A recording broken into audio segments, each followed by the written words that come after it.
Mempertahankan gelar juara FIFA World Cup selalu menjadi salah satu tantangan paling sulit dalam sejarah sepak bola. Banyak tim hebat pernah mendominasi eranya masing-masing, tetapi ketika datang sebagai juara bertahan, tekanan, ekspektasi, dan perubahan generasi seringkali membuat mereka gagal mengulang kejayaan yang sama. Bahkan beberapa negara dengan skuad legendaris sekalipun tumbang sebelum mencapai final berikutnya.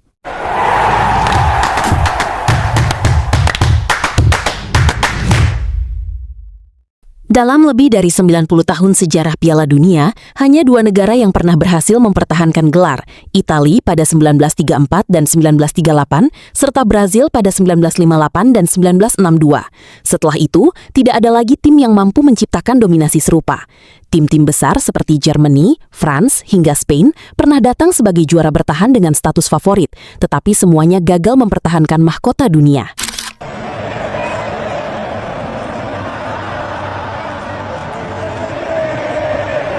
Kedalaman skuad Argentina National Football Team menuju 2026 FIFA World Cup menjadi salah satu alasan mengapa banyak pihak mulai percaya bahwa Albiceleste punya peluang nyata untuk melakukan back-to-back juara dunia.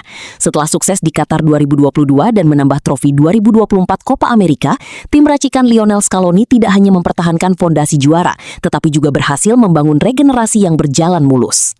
Yang membuat Argentina 2026 terasa berbeda adalah keseimbangan antara pengalaman, mental juara, dan ledakan talenta muda. Di bawah Mistar, masih ada Emiliano Martinez yang tetap menjadi salah satu kiper paling menentukan di turnamen besar. Sosok Dibu sudah terbukti menjadi pembeda dalam momen tekanan tinggi, terutama di adu penalti.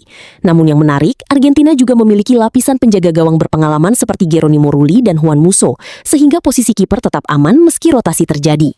Di lini belakang, kedalaman Argentina bahkan bisa disebut sebagai yang terbaik sejak era 2006. Kombinasi Cristian Romero dan Lisandro Martinez memberi agresivitas, duel fisik, dan distribusi bola yang modern. Sementara pengalaman masih dijaga oleh Nicolas Otamendi dan Nicolas Tagliafico. Argentina juga punya opsi tambahan seperti Leonardo Balerdi, Facundo Medina, hingga Valentin Barco yang memberi fleksibilitas dalam berbagai sistem permainan. Kekuatan terbesar Argentina justru ada di lini tengah. Selama bertahun-tahun, banyak juara dunia gagal mempertahankan level karena kehilangan keseimbangan permainan. Tapi Argentina punya generasi emas baru yang siap melanjutkan era sebelumnya.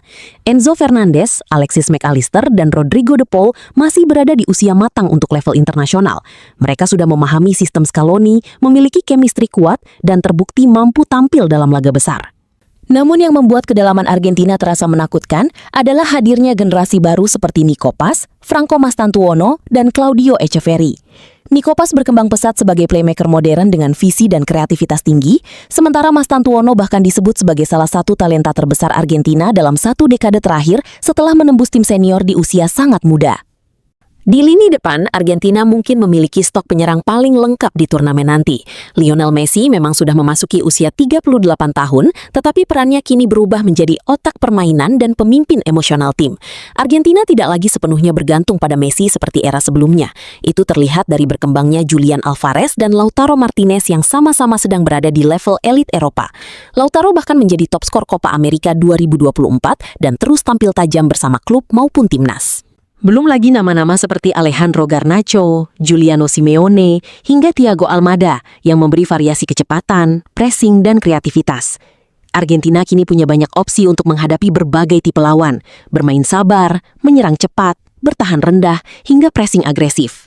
Faktor lain yang membuat peluang back-to-back Argentina terasa realistis adalah kontinuitas proyek. Banyak pemain inti Qatar 2022 masih menjadi bagian utama tim, sementara sistem permainan Scaloni sudah matang selama bertahun-tahun. Argentina lolos kualifikasi dengan performa sangat stabil dan tetap mampu mengalahkan rival besar seperti Brasil dalam fase kualifikasi. Meski begitu, tantangan terbesar Argentina tetap ada. Faktor usia pada beberapa pemain senior seperti Messi dan Otamendi bisa menjadi masalah dalam intensitas tinggi turnamen modern. Selain itu, tekanan psikologi sebagai juara bertahan selalu berat. Sejarah juga menunjukkan betapa sulitnya mempertahankan trofi Piala Dunia. Tim besar seperti Prancis 1998, Spanyol 2010, hingga Jerman 2014 gagal melakukan back-to-back. Namun berbeda dengan banyak juara bertahan sebelumnya, Argentina datang ke 2026 bukan sebagai tim yang menua tanpa regenerasi. Mereka datang dengan perpaduan generasi juara dan generasi masa depan. Itulah yang membuat Albiceleste terlihat sangat berbahaya. Jika Messi mampu memainkan peran terakhirnya dengan efektif, jika pemain muda seperti Nico Paz dan Mastantuono benar-benar meledak di panggung dunia, serta jika fondasi permainan Scaloni tetap stabil, maka Argentina punya peluang nyata mencetak sejarah sebagai tim pertama sejak Brasil 1958-62 yang berhasil mempertahankan gelar juara dunia secara beruntun.